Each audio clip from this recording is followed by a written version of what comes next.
Hey everyone, this is Manly Badass Hero, and welcome to A Vague Story. A Vague Story is an adventure game created by the same creator of Patty and Mr.Miles. It contains quite a bit of unique gameplay, and features a odd and unique plot that's really hard to describe, and a lot of very trippy imagery. There are many mysterious doors hidden throughout the world. These doors are all connected, and those that are able to open them are called doorkeepers. This is a residence of 3 doorkeepers. Professor Ellie lives here with her pupils, Nathaniel and Nicola. Every day, the professor guides her students in accumulating the power that continually escapes from mankind. Nicola simply nods along, but the other people, Nathaniel, does not. He sneers coldly when no one is looking.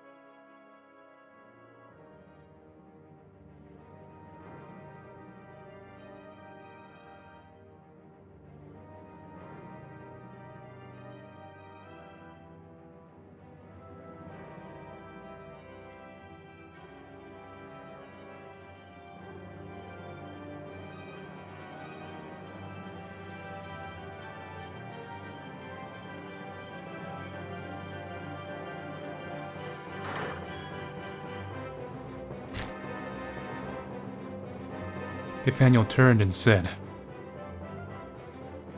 "You're going to kill me, Nicola. A likely story." Nicola's lips merely quivered in panic at the sight. In that moment, Nathaniel went for an open door and fled. "I have to go after him."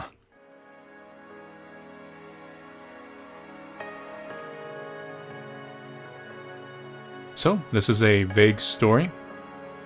The first part of the game is some kind of puzzle trap game, and it's actually pretty difficult. There's also quite a few different things that can happen during this, and I'm gonna kind of show them as I go through it.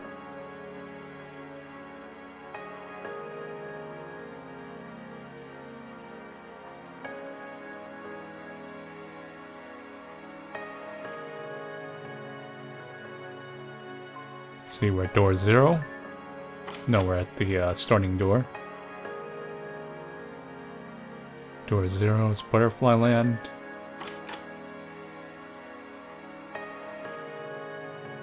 Door 12 is Thomas, who has a shop. Dear little Nicola. Facing her at the entrance was Thomas. Thomas is the owner of this store. Having been a doorkeeper, he has been acquaintance of Nicola since she was small. He is a timid one, but he's as sharp as a tack. After graduation, doorkeepers are given one task for life, and are strictly prohibited from doing anything outside of that duty. Thomas has been disciplined on several occasions over this, and rumor has it there will not be a next time.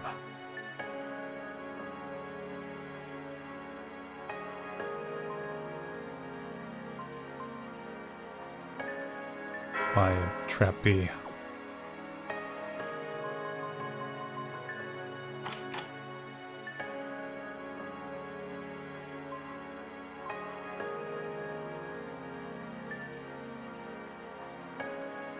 Alright, so memo gets filled out. It gives some hints and some important information to kind of figure out how to stop Nathaniel.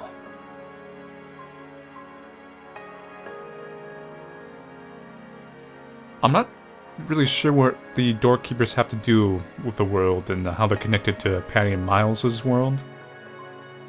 And they're kind of mysterious in a lot of ways. I guess that's what it's called, a vague story.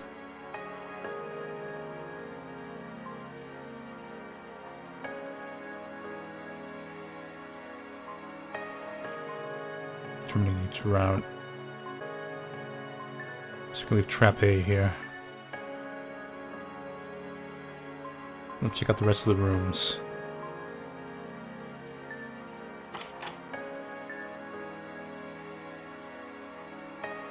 180? 229?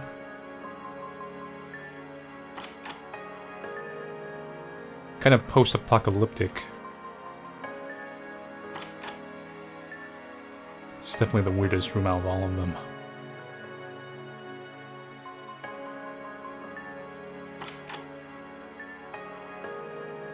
It's almost like the world froze over in some kind of weird ice age.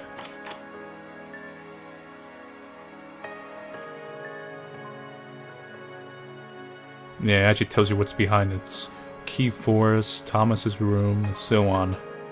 I guess I didn't go into door 92 yet.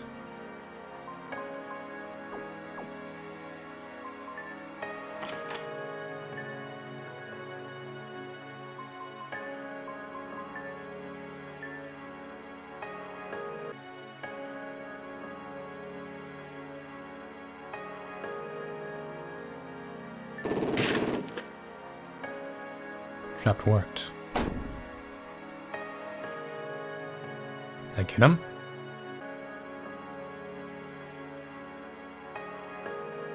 That's odd. What's going on?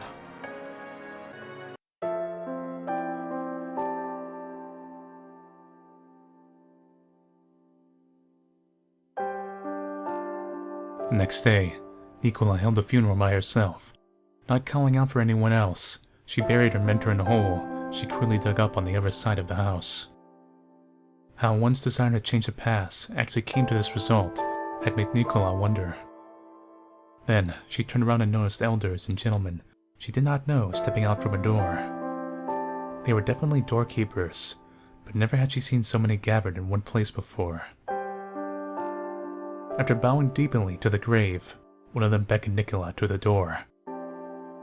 Nicola was puzzled as the man forcefully took her hand and led her into the door. It was a door of the like she had never seen before. Beyond the door, before anything else, her eyes went to something lying on the ground. When she realized it was Nathaniel's pitiful figure, her eyes shut automatically. His hairs and eyeballs were in decay, and his skin festered. Arms and legs were spelled out at every angle. His body stirred in small increments, and he raised a groan. He will be put to death.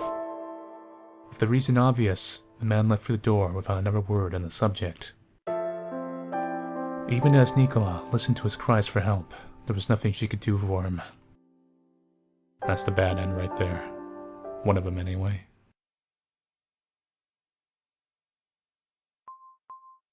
Dull mode's basically if you just want to skip this part and you can't figure it out. I'm going to kind of show what goes on when you do that one later. Now there's something here, it's mystery serum.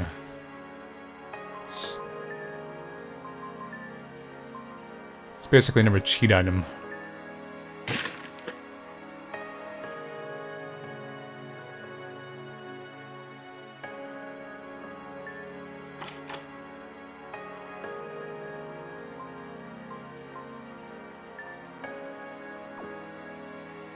Can't do anything but swallow the drug. After taking a deep breath, Nicola brought the serum to her lips. She felt no risk given its dull flavor. Moreover, she now felt confident in her own capabilities, and she had herself a heartfelt laugh. So this was the source of Nathaniel's power, was it?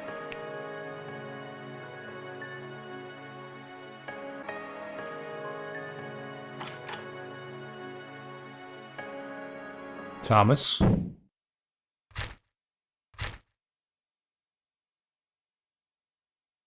Turn on dull mode.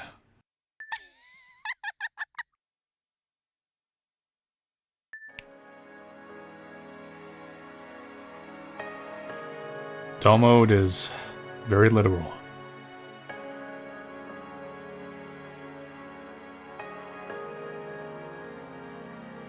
It really does just take away control of the game from you.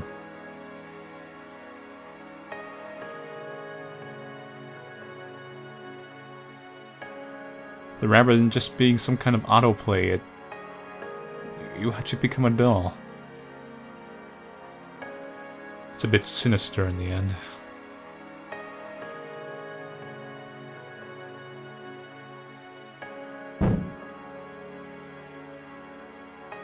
That's the monster that kills Thomas and you if you go back in there.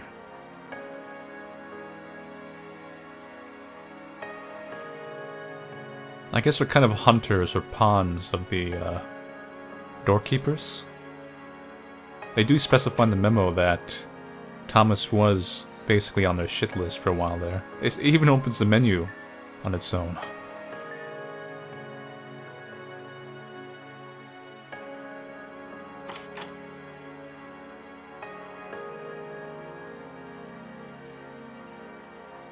Now we play the waiting game.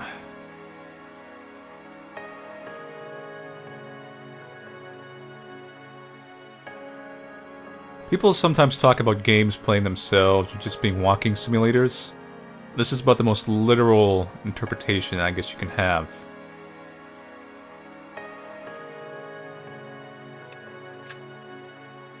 Darlene gets bored like we do.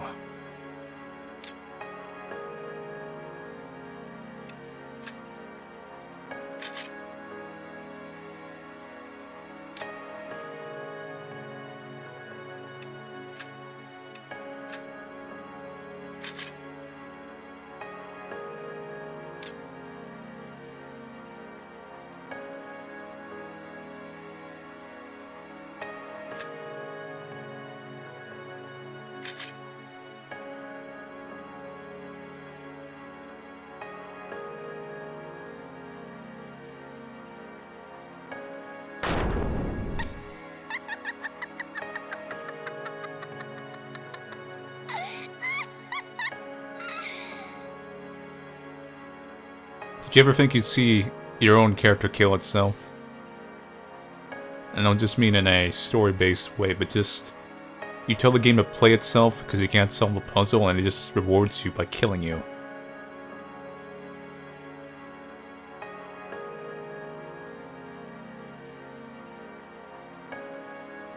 And then just brings you back unharmed. I have no idea how that even works. This game is considerably more trippy than Patty and Miles. But there were some trippy scenes in Patty and Miles, especially during the dramatic parts, which kind of match up thematically with this.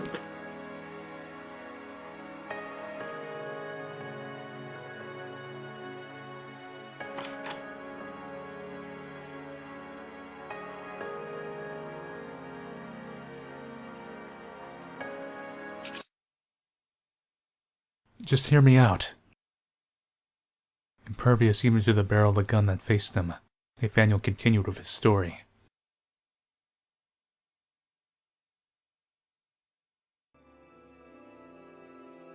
How do you keep from laughing at the professor, even when she's lying right to your face?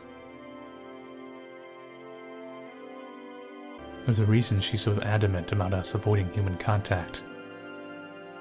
It's not to avoid being caught and used by them either. It's because there's no more humans left in this world. The professors have shaped us up into cowards. Now I'm trying to put an end to the conflicts between doorkeepers. Even if I'm to see the door that makes people mad in the face. I mean, haven't you noticed that those doorkeepers are just empty husks of their former selves? This kind of story of yours is... already, you're content with those cowards. You probably don't understand my trying to smooth the world again with force. That's why should I go back to the past? I want to change you more than anything.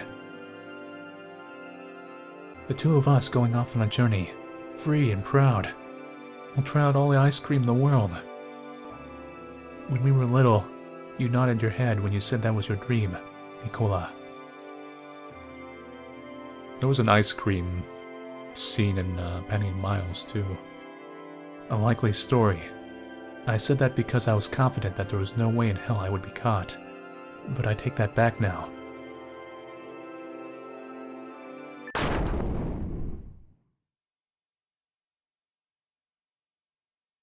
Nicola pulled the trigger of her gun. The sight of the shop was breathtaking, as Nathaniel fell slowly to the ground. He had such a gentle expression. Decades have passed now. With an understanding of current events and the responsibilities of the doorkeepers, Nicola became the guardian that tended to door 7. Like Nathaniel, Whenever dangerous storekeepers appear, they are put to death. It seems that these dangerous types have been increasing in number with each passing day. Either way, whenever a fake door is created, it lures him into the abyss. Abruptly, Nicola asked the guardian that preceded her. She asked if the guardian ever considered entering door 7. The previous guardian did not answer. Occasionally, Nicola would open the door, reflecting on what could have been, had she stopped her past self. Then, before she could realize it, she would open it all the way.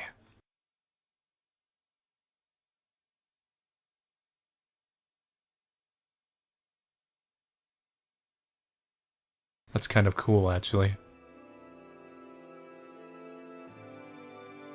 Rather than just give you another ending, and actually thematically kind of ties it together.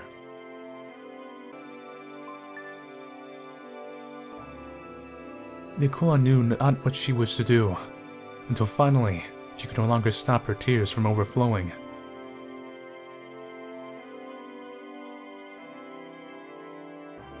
Nathaniel let out a sigh as Nicola withdrew her weapon. With her face scrunched, the tears fell little by little as the memories of their youth, of telling him her pretty childhood dream, had resurfaced. In bygone days, the two held hands. Together, they opened doors with nary a care, discovering lands unknown, staring beauty in the eyes and irritating their mentor to no end. You remembered, and the scenery too. We'll be able to see it all again. They carried on towards the door of the past once more.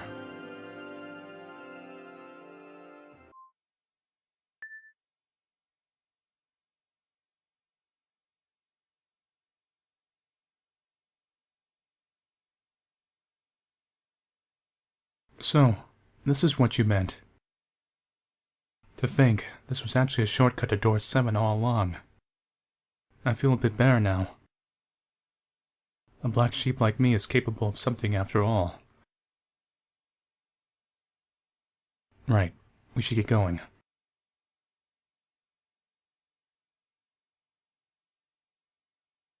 I'm not sure what it is with magic in this universe and just the trippy imagery.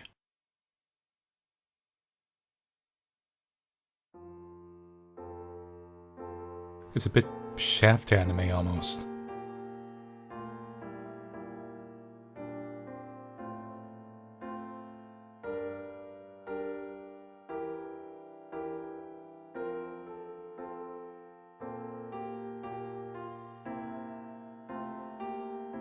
Not even quite sure what I'm looking at.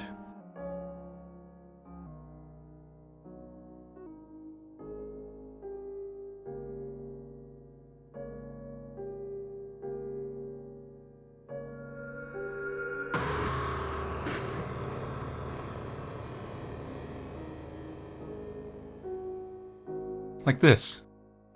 This is... I can't even begin to imagine what the actual storyline behind this is.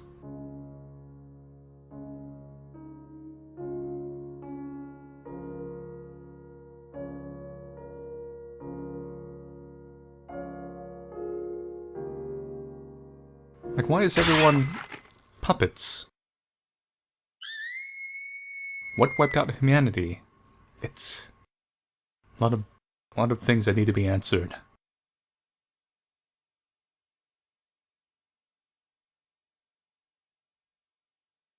Well, that's it for part 1 of A Vague Story. I think the plot's pretty confusing, especially at its current point in the game. I don't know what it is with all the puppet imagery. Maybe the puppet master is a little bit more of a symbolic thing, like it's not actually a giant person floating over them, but rather maybe it's the professor, kind of off in some other place, and the pan up is kind of like a zoom in on their face, showing how they're kind of controlling Nicola from a distance with their abilities. I don't know, it's pretty vague, to say the least. Anyway, so thank you all for watching and stay tuned for A Vague Story Part 2.